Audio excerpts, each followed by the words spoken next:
whoever has joined us this evening, thank you very much for your time. I appreciate you taking time out of your busy evening. I'm Nicole Oliver. I'm currently the interim chair of Rural Women, and I'm going to be your host tonight, helping facilitate the wonderful Lindy Nelson, who's going to be talking to us about the power of influence. And I just want to say a special shout out to MPI who are supporting the Sharing Shed. So, Lindy, I'm going to hand this over to you now. Hey, kia ora, everybody. Hey, and thank you for joining me tonight. I hope, like me, at least you've got out of the dishes. But I was just having a little chuckle before because, as I was getting ready, I was brushing the hair and putting a bit of lipstick on, and then I sprayed perfume on, and I thought, who is going to smell me? Like funny little rituals we do to I guess, start. But I will tell you a little bit about myself. I'm married to David, and we've farmed on a sheep and beef farm in Alfreton for 38 years now. So that's giving my age away a little bit. Most of you might know me as a founder of Agri-Women's Development Trust. And my current role is the ambassador for Farm Without Harm. So I'm going to tell you a little bit about that later on. Maybe you've listened to my podcast, Amplifying Us. But I have been incredibly grateful and lucky to be able to really support women, not only in New Zealand, but around the world. I've spoken on stages like APAC in Papua New Guinea. I've gone to Scotland and helped the Scottish Government develop a strategy around women in agriculture. I've been able to talk to mainstream media. So I've been in a position that I've actually had or been able to influence, particularly for women. And so the little webinar tonight, I want to talk you through a few key things that I think are really important when we're thinking about influencing. And oh my goodness, if this is not a time in the world where women really need to influence, I don't know what is. We're living in very unprecedented times. And luckily in New Zealand, most of us are really isolated from some of the global things that are happening to women worldwide.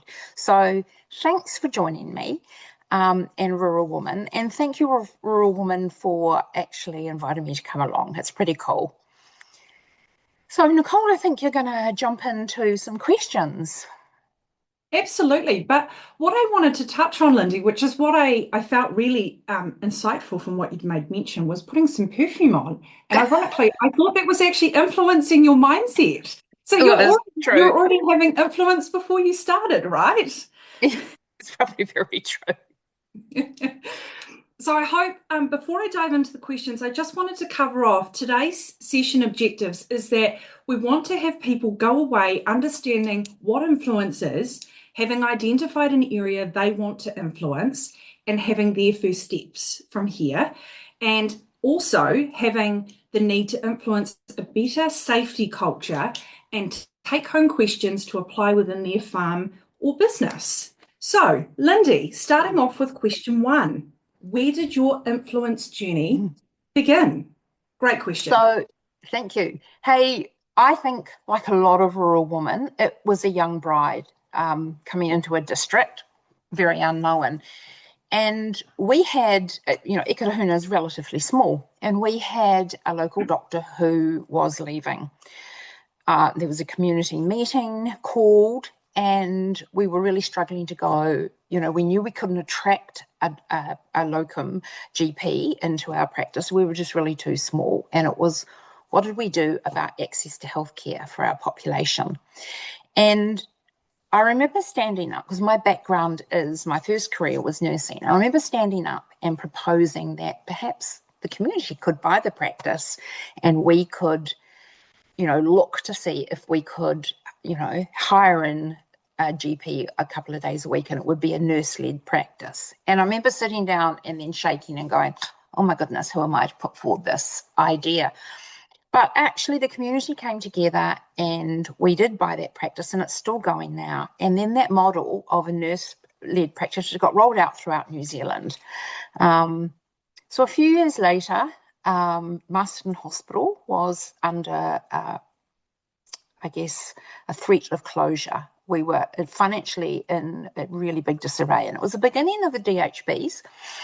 And so there was the opportunity for people in the community to stand and I guess get involved in governance. And I was still relatively young. I was only 34 at the time and an absolute unknown in the Masterton district. But I really cared passionately about keeping a hospital open.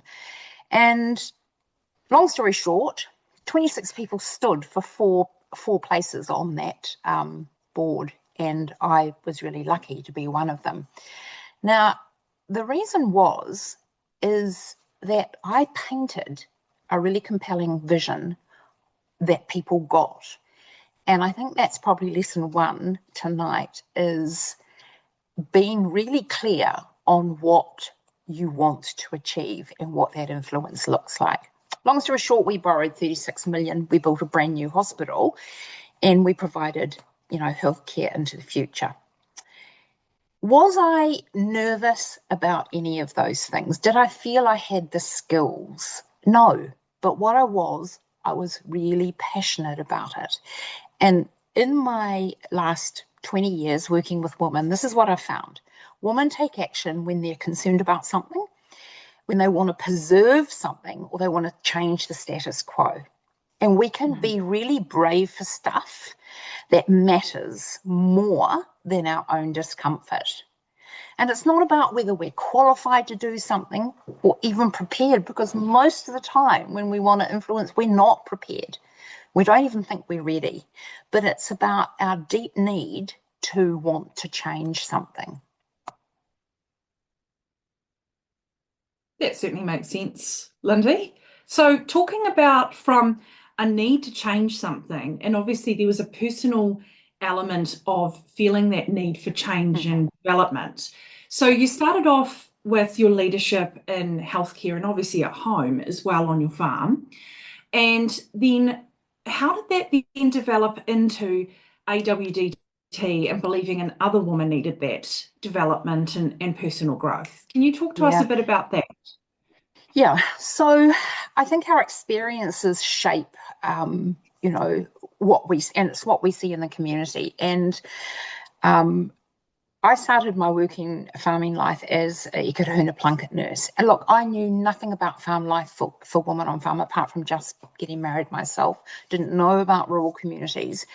But I was blown away by their resilience, their adaptability, the sense of community that women brought, and their ability to really create what I'd actually say was an abundant life for their families, for their children, for their communities, whether that was pony club, being involved in play groups. What I saw was anything that was happening through women.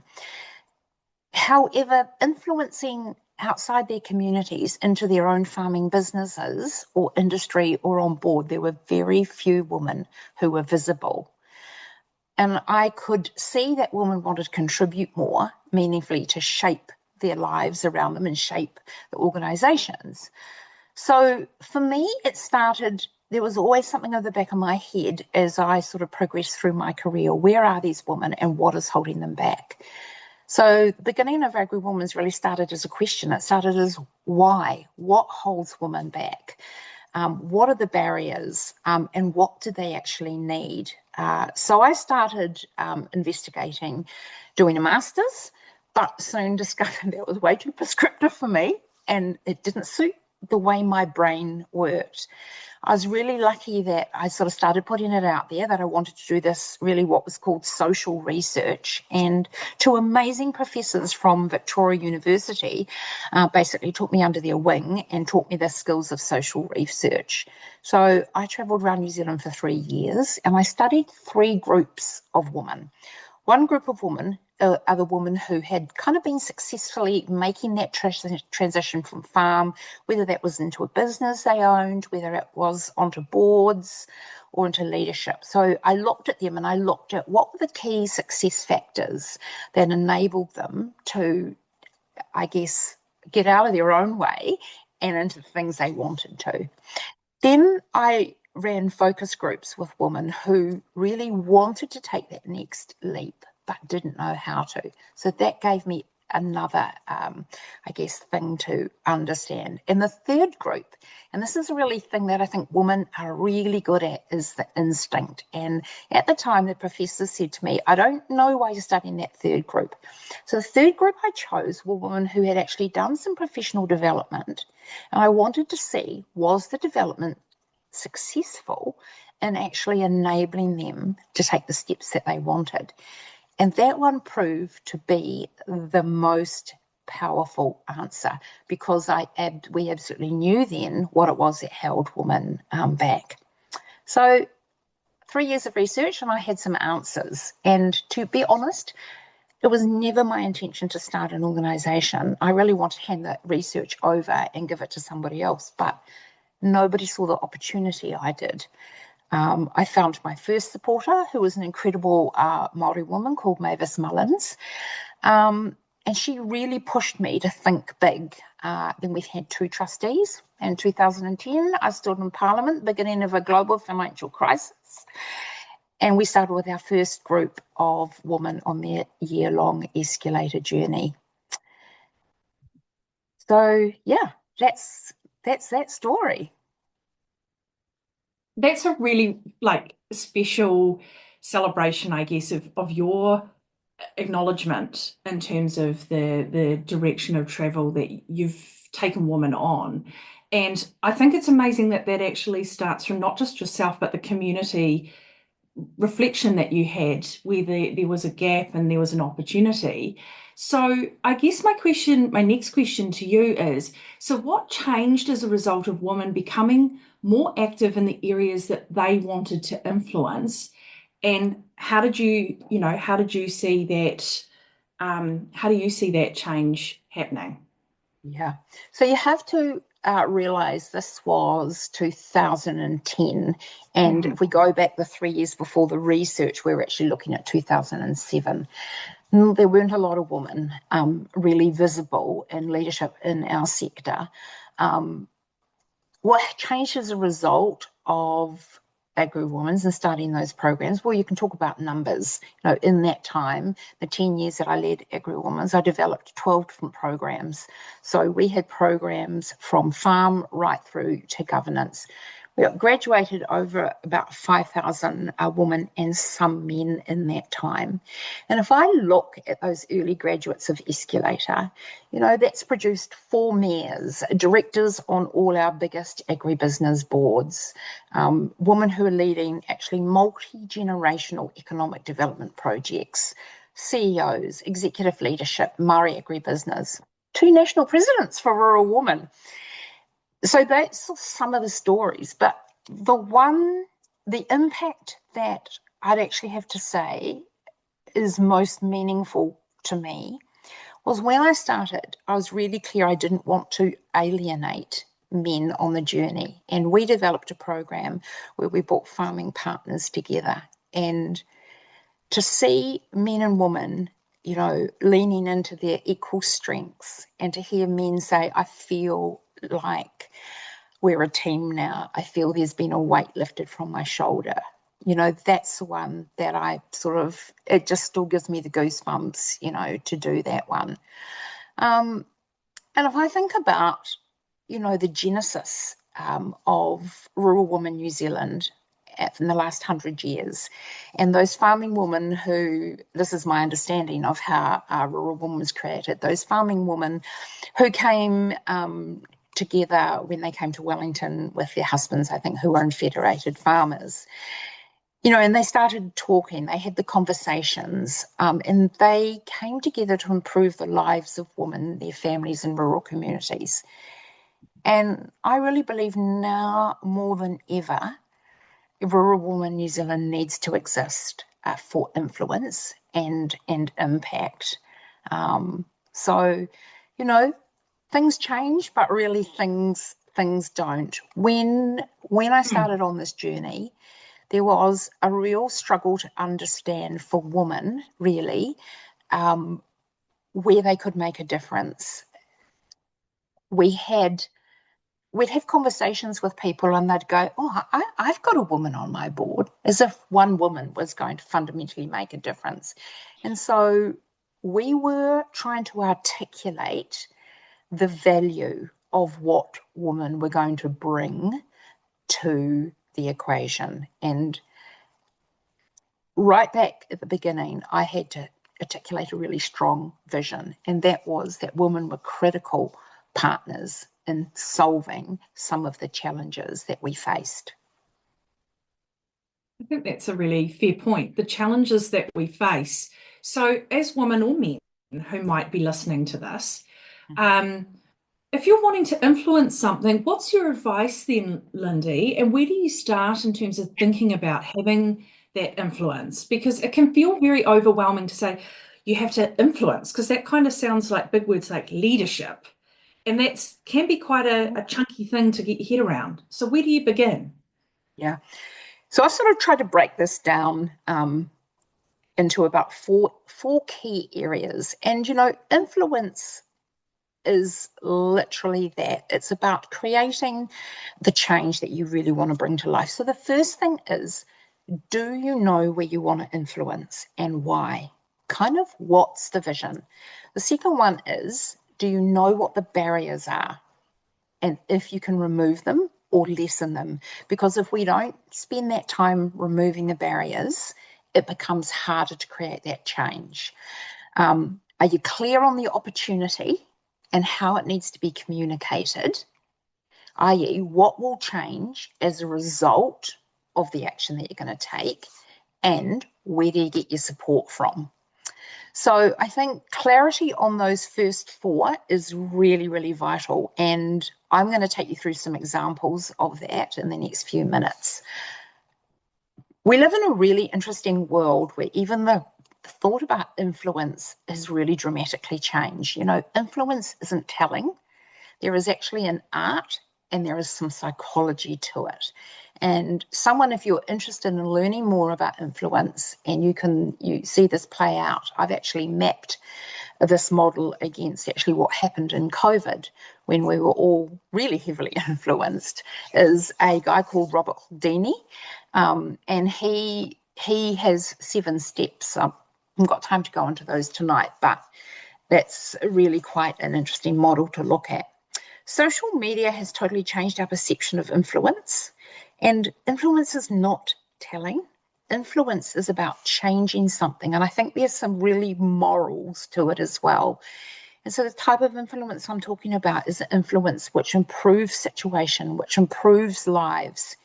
And you also need to be able to do that with some really strong ethics. I love this quote, which I'm going to say to you. If you wish to persuade, appeal to interest, not reason. And it was a man called Benjamin Franklin who said that hundreds of years ago. And I'm going to give you an example of where that works. When I started looking for funding partners for Agri-Women's, I would approach people who had an interest in what I had an interest in improving. And so one of those partners was the ANZ Bank. And the problem that they needed to solve was really financial literacy in our sector. So if I could help solve that problem for them by empowering women with financial literacy skills, it comes back to, I didn't have to persuade them. I was appealing to something that we had a combined interest about. So let's go through those 4 things again. Start with a vision. What is going to happen or change as a result? When I founded Agri-Women, the vision was women as critical farmers in agriculture. So I was painting a picture that we needed 100% of our sector to contribute to its growth and challenges. Remove the barriers, make the first steps easy. I knew through my research that cost was a real big barrier to participation for women. I also knew that regionality was a really big problem. And so we tried wherever we could to actually go into regions rather than have people, apart from our escalator program, have the cost of travelling to Wellington. Communicate in a way people get is incredibly important. When I started messaging, when I started the Agri-Women's, the landscape then for women was really, really different. There was no woman on boards. There was no global woman. There wasn't really anybody champion woman. And I heard things like, oh, we've got a woman on our board, or women need to get there based on merit. And almost like sometimes almost women were a subclass. And so my role in communicating was to reframe the obvious. And so what I talked about for the first 3 years, every interview I ever did, I never talked about women. I talked about 50% of our talent that was available to actually help solve our problems. Build your support is absolutely vital. Mavis Mullins was my absolute, apart from my amazing husband, was my first support person. Then we found 2 trustees and we were underway. And those first graduates of that escalator program, they were really on the journey. They became our huge support over the years. And really importantly to me, when I set the board up, 50% of the board were men. Because if we were talking about diversity, we actually really had to have diversity in our own system. So here's the time, ladies and men, if we've got some of you on the call, that you grab your pen and paper.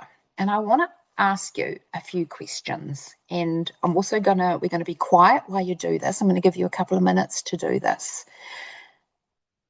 What is the area you want to influence and why? And I want you to think about it in terms of not only the area you want to influence, but in terms of the relationships. So is it something personal in your family? Is it on farm? Is it on community? Is it industry or wider? So I'm going to give you about a minute, maybe 30 seconds to put that down. What is the area you want to influence and why?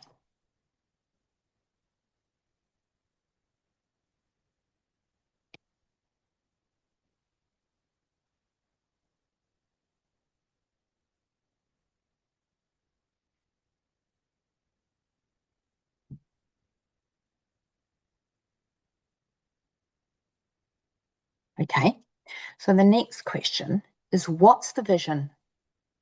What is going to change or get better for you or your community or your farm as a result?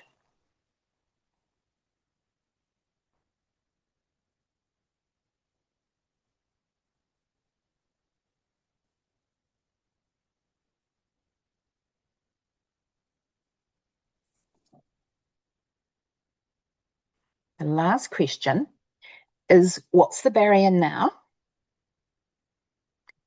And what is the first step to removing it, or what needs to happen to remove it? So what is the barrier now, and what needs to happen to remove it?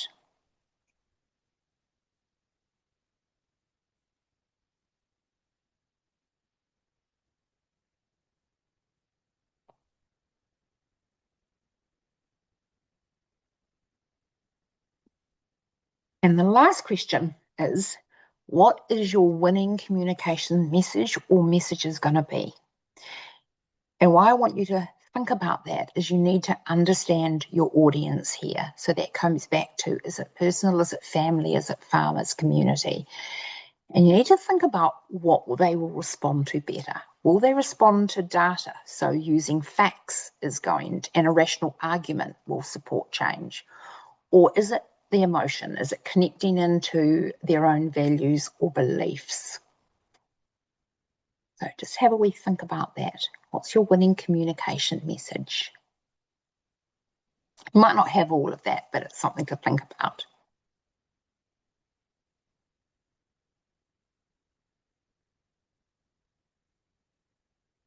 Okay, so let's just wrap up this influence piece. And as Nicole said earlier, we're going to send you a one-pager afterwards, which has got all these key messages and also some messages around if you want to influence some better health and safety outcomes on your farm to do that. So Key points here. You don't have to know the whole plan, just the first few steps. Hold on to that vision of what's going to be better before your action, because that keeps you going. If you have an ask and there's a refusal and there's a no, don't take it as a complete no.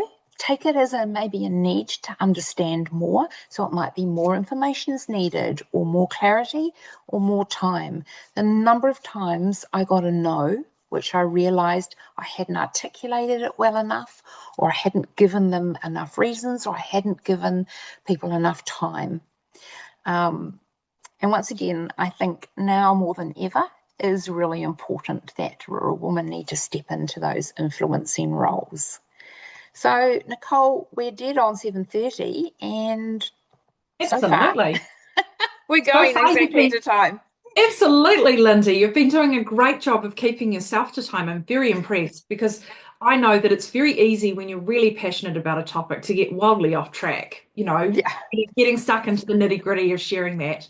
So what I wanted to just wrap up this section was talking about your journey a little bit. So from healthcare to your research to community of women, then AWDT. Now I want you to change your hat a little bit here, Lindy, and I want to talk about your safer farms and farm without harm, which is obviously the next bit that we're going to be moving into, which is influencing safer. Now, Lindy, what is your current mission around transforming how we keep our farm, our family, our communities safer? It's a big sort of change and culture shift that we're talking about, we're negotiating with. It's a topic most, should we say, farmers are resistant to. You'll know someone in your life. Why is it so important to you personally, and what's different about this new approach that you're bringing to the table?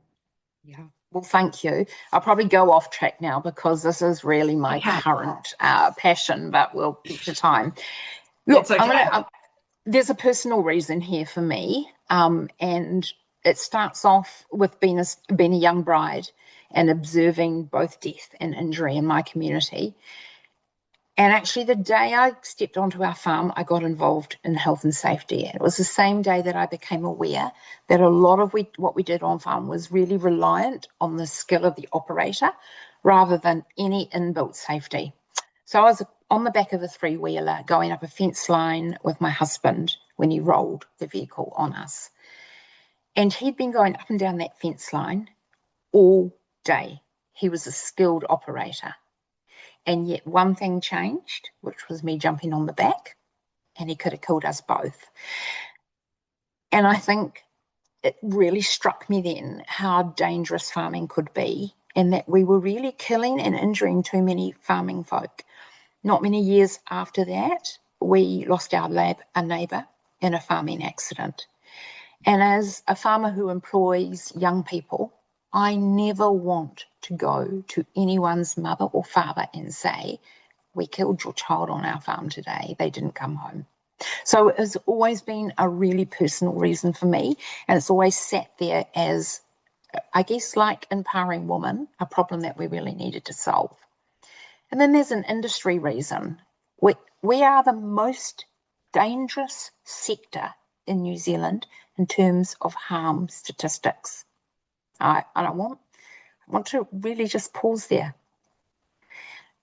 Despite our individual efforts over the years, we haven't solved this problem, and yet we've got these farmers who we care for one another, but too many Kiwi farmers and families are getting hurt or killed in producing our food and fibre, and it's really our Achilles heel. So what is different about Farm Without Harm? What's different about this approach? So health and safety has always been an individual's responsibility, and it's mostly set almost as a legal responsibility. And often what we hear farmers say is it felt like it's been done to them, that someone else in an office has made rules. And so we have changed that. Yes, there are legal ramifications for protecting people on your farm. Absolutely. But what we have changed this to is this is now a collective approach, a collective response, and it really connects into our DNA as farmers for looking after and caring for one another. It's a whole of industry approach. So we kind of move from compliance, which I like to say, more into community. And it's about trusting ourselves that the wisdom sits with us and we can solve it. So Farm Without Harm is our own sector's plan to stop preventable harm. It's led by Safer Farms, and our mission is clear. We are about keeping farmers, their workers and families in rural communities safe and strong. And our vision is everyday farming people protect one another from preventable harm. So it's an us vision about us doing it together. So it's a practical solutions that are co-created by farmers for farmers. It's about doing things differently. It's about taking a systematic approach.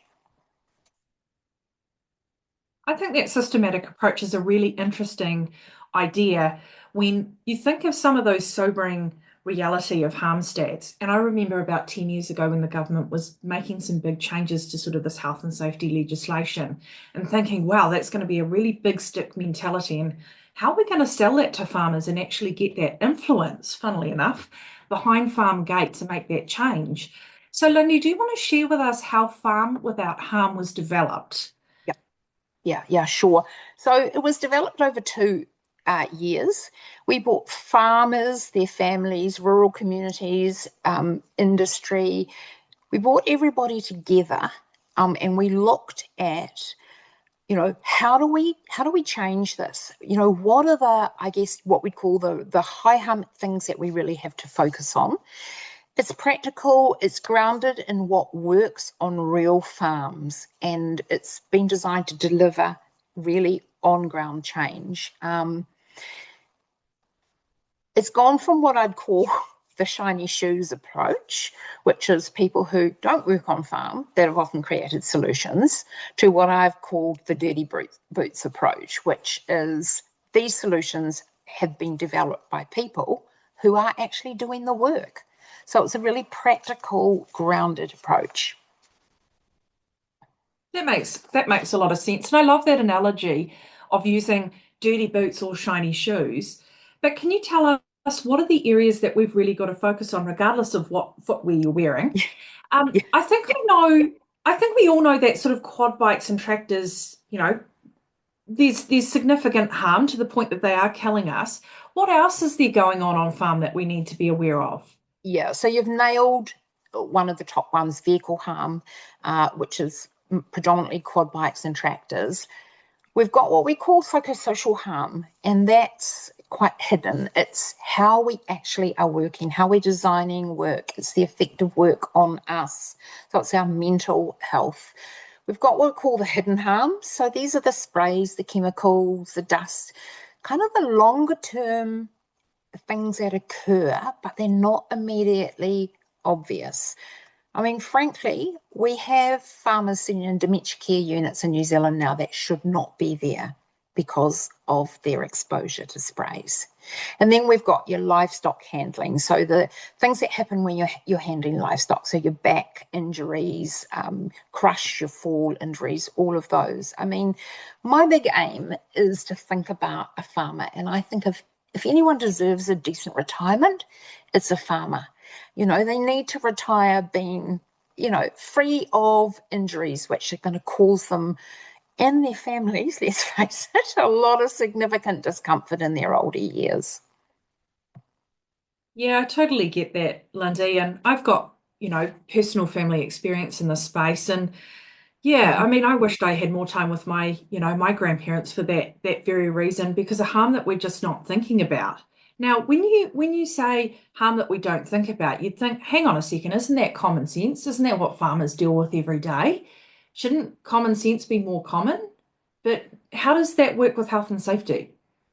Well, I think that is one of the myths, I think, is people think common sense, health and safety is just about common sense. And so often we don't engage in it. And it might seem that way, but the reality is actually a lot more complex. So if you think about common sense, it assumes that everyone knows what the situation calls for, or they have the skills and the knowledge to deal appropriately and take the correct action without thinking about it too much. And common sense simplifies it, and it removes the risk factors of time and unpredictability.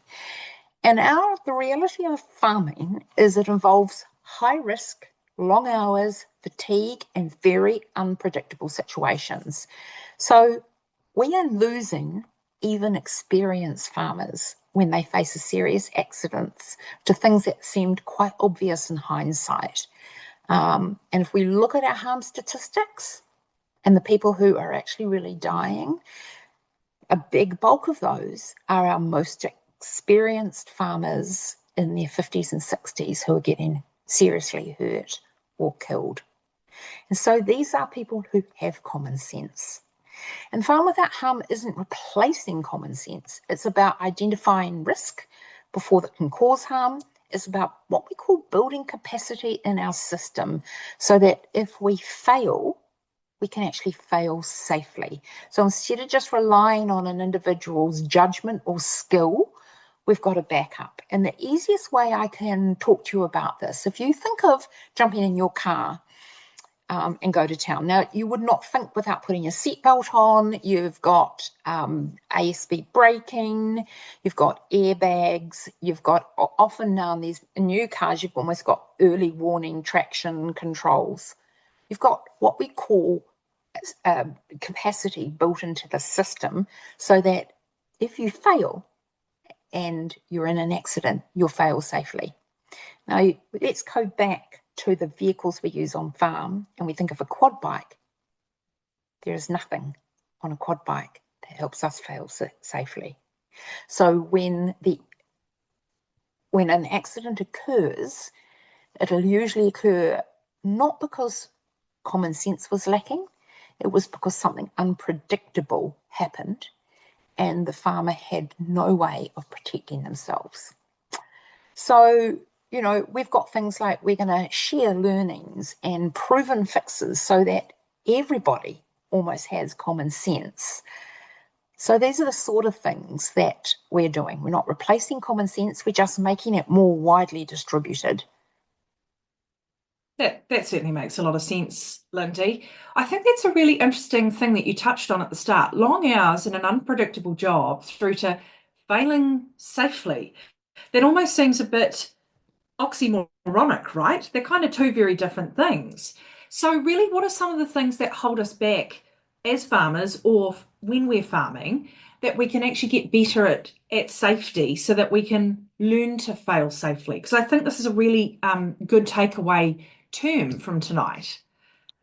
Yeah. So that idea of failing safely is building things into your farming system so that, if an incident occurs, basically the system protects you rather than your own skill, your own knowledge.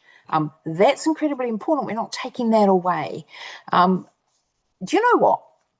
We think as farmers that we're not that good at health and safety. I want to actually tell you 90% of the time we get it right. We're actually mostly pretty good at it because we come home every night. But that ability to put the safeguards in the system is not there. So if something occurs, that is where our injuries and our deaths are occurring. I think there's 5 things that we need to get better at. Often we have no plan. We have what I call no capacity in the system to fail safely. We believe experience keeps us safe, and it does until it doesn't. We believe safety is just common sense, and we often haven't managed or identified our critical risks. And there's a lot of work being done at the moment. I'm not sure if your audience will be aware, but there's a new act going through Parliament at the moment, which is really talking about how people actually need to manage their critical risks. If we think about what can women do to help influence better safety on farm, And I want to tie this in a little bit now, coming back to the conversation at the beginning of the webinar. I'm going to tie it into those 4 key things that we need to do. Is, thinking about what is the vision you want, removing the barriers, communicating and building that support. And I'm going to give you 2 examples. What we're trying to do at Safer Farms to influence a better safety culture, and then what I'm doing on our own farm. So I'm going to do Farm Without Harm, and I'm going to do Ratahiwi. So let's start with the vision. So Farm Without Harm has a strong vision. Everyday farming people protect one another from preventable harm. So it's a change of focus from you are in it all alone to it's an us problem. Safer Farms developed the strategy. We brought the industry together with clarity on where we want to approach. So that's the vision. Vision for Ratahiwi, safe home every day, happy and comfortable about what we do. And so this means that we take responsibility for each other's safety on the farm. And that knowledge is shared and it's understood, and that tasks that are happening on farm, everybody knows how we do it well. Next one, remove the barriers, make the first steps easy. Farm Without Harm, we're working with farmers to find solutions that are widely shared. We're removing the need for individuals to have all the answers. One of the things we did, we ran a campaign last year, we know that rollover protection, we knew that cost was a barrier for farmers. So we partnered with our members and we significantly reduced the cost by 2/3. We got over 100 farmers with a rollover protection on their bikes in 24 hours. So that's removing the barrier.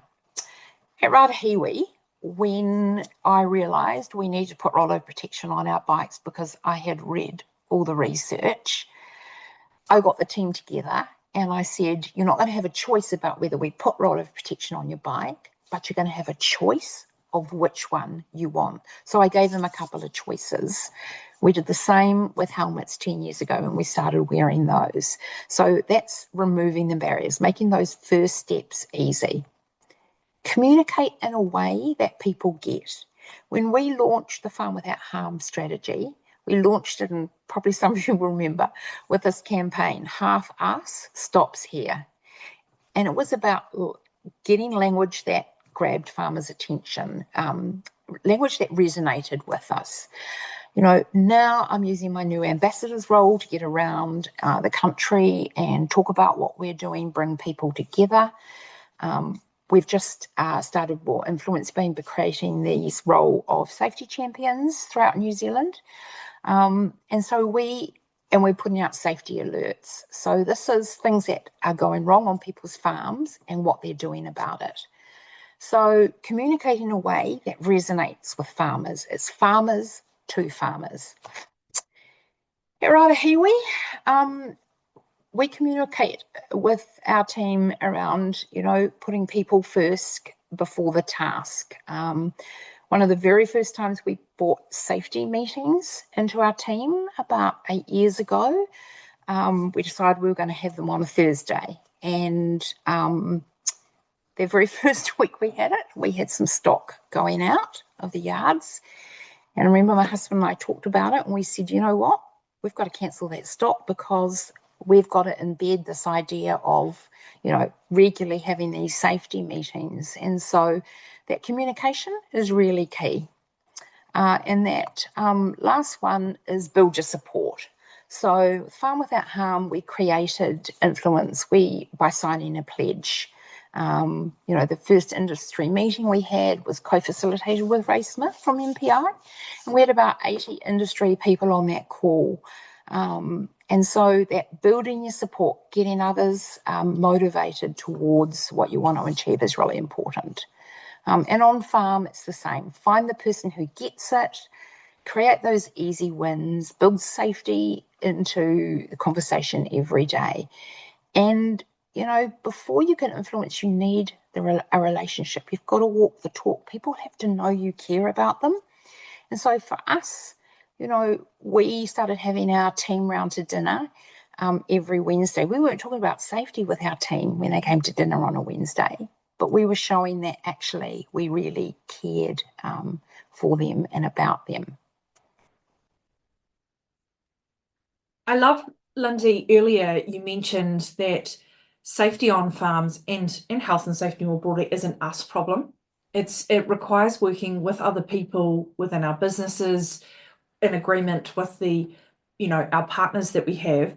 And so thinking about women being 50-50 of that relationship in the farming partnership, there's often resistance, particularly unfortunately from males, around sometimes the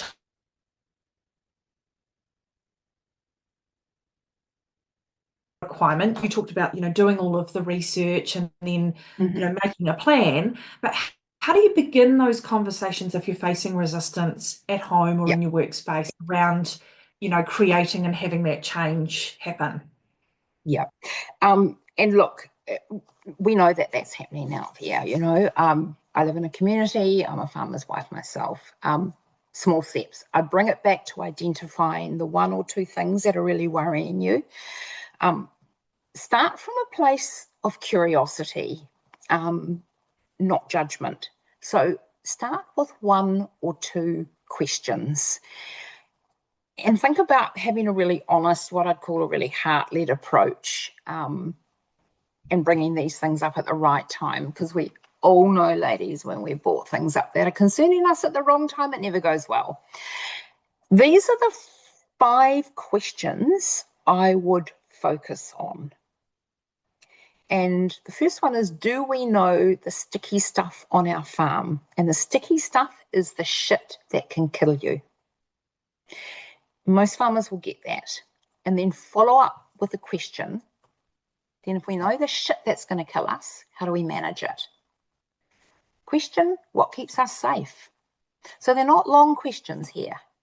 How do we keep safe when we are alone? Because that is really key. Often, we don't have EPIRBs, we don't have those things. So asking that question, do we have a plan when things go wrong?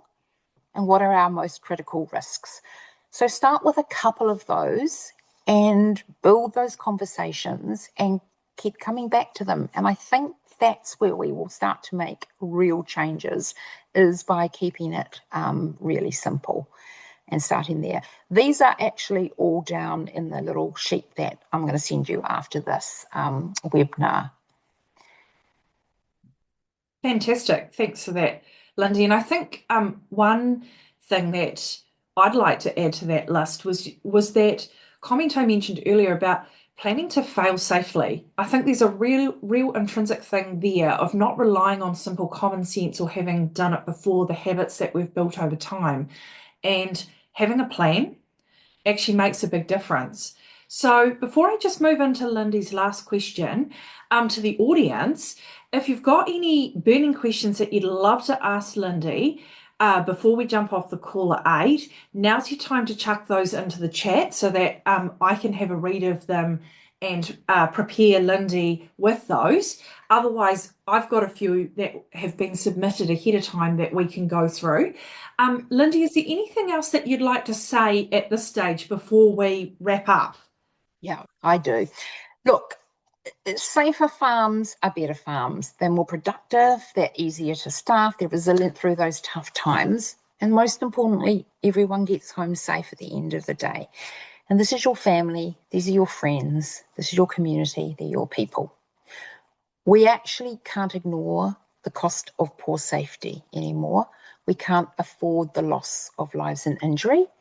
We can't risk the potential cost of reputation to our farming business if the true cost of producing our premium fibre and food came at the cost of human lives and long-term consequences.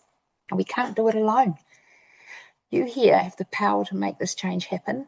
You have 100 years of rural women New Zealand's DNA to draw from, and we would love you to join us in this mission to make New Zealand Agri the safest place in the world to produce food. I think that's very, very true to the fact that we as women have such a power to have influence, and I hope that there's something that people can take away from tonight's talk in terms of whether that's just influence itself in your own circle and how to do that, or whether that's moving further afield in terms of your family, your business, your community, your farm, whatever shape or form that is, and obviously being safer in the way that you go about doing that.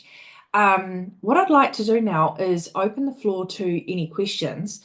I actually had a question for you, Lindy, and it's been one that's been sitting on my mind for a while. So, talking about the last bit of your talk, where you've talked about being safer on farms, one of the things that I know that often women in farming businesses really struggle with is trying to get their partner and staff to wear helmets. Do you want to talk to us a little bit about understanding the psychology of being able to make that change? Because we all know, right, when you learn to ride a push bike, putting your helmet on is one of the things that we accept as normal. So why don't we do that on farm? Well, it's really true. And what always amuses me is some of our gorgeous farmers who won't wear a helmet then go on their motorbikes in the weekend, on their road bikes, and they're kitted up, or go on their push bikes, they're all kitted up. So there's like a double value there. I think it's the belief, well, it comes down to a few things of why I think we don't wear helmets. We don't understand that actually a significant amount of our injuries in quad bikes are head injuries. And so apart from the crush injuries, it's head injuries and that are killing us. Helmets have not been comfortable to wear. These new generation of helmets are phenomenally comfortable. And if you look at one of our gorgeous young social media influencers, Chloe, she had her helmet on the other day, and it was so comfortable she's drenching a sheep in it. So comfort is that big thing. But come back to those questions. Do we know the sticky stuff that's going to kill us? And when we actually come back to really identifying that, then ask the question, what is the barrier to wearing a helmet? I think, this has been about influence. It's about really understanding where the other person's coming from rather than telling them what to do. So once we know what their barriers are, and then they know what our concern is, then we can work together. I think that's a really great way to understand that better, Lindy. I think having that, protecting that top 6 inches, I think is really important, because that makes us who we are, right? And getting home safely, all in one piece with that top 6 inches protected, is so important. So you've talked about Chloe in answering my question. Can you tell us a little bit more about the safety champions?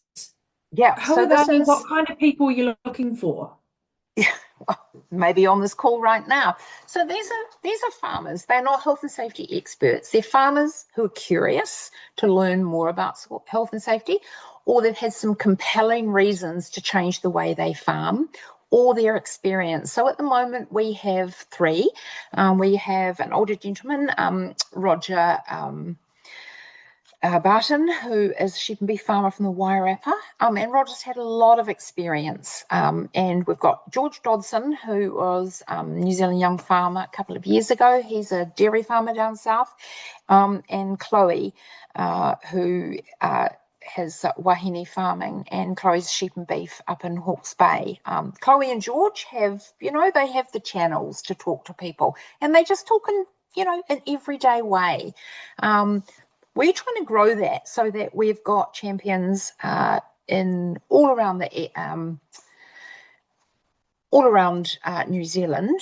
So that's going to grow. So if it's something that you would be interested in, we would love to talk to you and hear from you. But basically, it comes back to that vision. It's farmers talking to farmers. I think that's really important, is being able to translate sometimes those, going back to your analogy about clean shoes, dirty boots, having the dirty boots actually showing how that influence can be translated. My sneaky sort of thing that I like to do whilst I'm eating dinner is to watch the occasional TikTok, or should I say after dinner.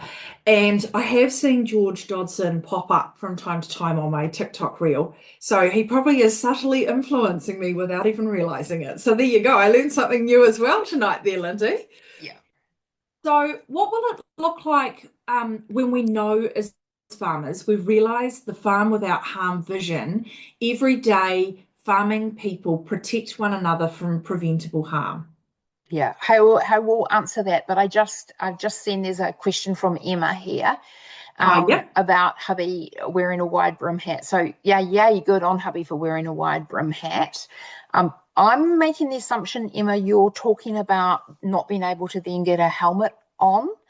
I think you'll find, because we talked about this, interesting enough, because a cap under your helmet isn't recommended. However, we need that sun protection, and the new generation of helmets actually have a little bit of space, I think, at the top, so that can occur. But the helmet has to fit snugly over your head, and you can get those caps that they look like the Legionnaires that have the flaps that come down. So one of those under your helmet is a far better option than no helmet. Very, very fair point. And thank you, Emma, for dropping that into the chat. It's a really good question because I think farming and harm also includes, making sure that you don't get skin cancer, which is what Emma had obviously asked the question and wanted to address her concern about protecting her husband. So great point. Lindy, I think we've got maybe Time. Yeah. we're kind of at time. Did you want to Yeah. address your question and then we'll wrap up? What does that vision being look like when Yes. it's come to fruition? Yeah, Okay, I absolutely. mean, yeah, for me it's really Quickly.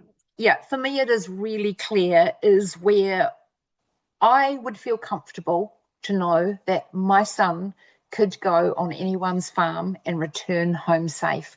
When we've got the ability to talk to one another about it, when we're working together to prevent harm, and when the statistics tell a story. That's when we know it's going to work.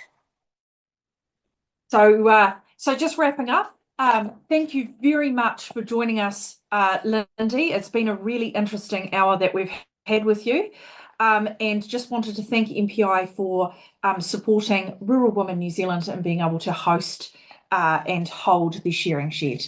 So thank you very much and good night. Thank you, Nicole. And if anyone wants to get hold of me, really simple email, lindy@saferfarms.org.nz, and we will send out that one pager. We'd love to hear from you because you are the us we're talking about, and you have huge power and potential to influence. So thanks, Rural Women New Zealand, for the ability to come and talk to you tonight. And I hope the rest of you have a great night and that you've managed to get out of the dishes like I have. Well, hopefully they're not waiting for me.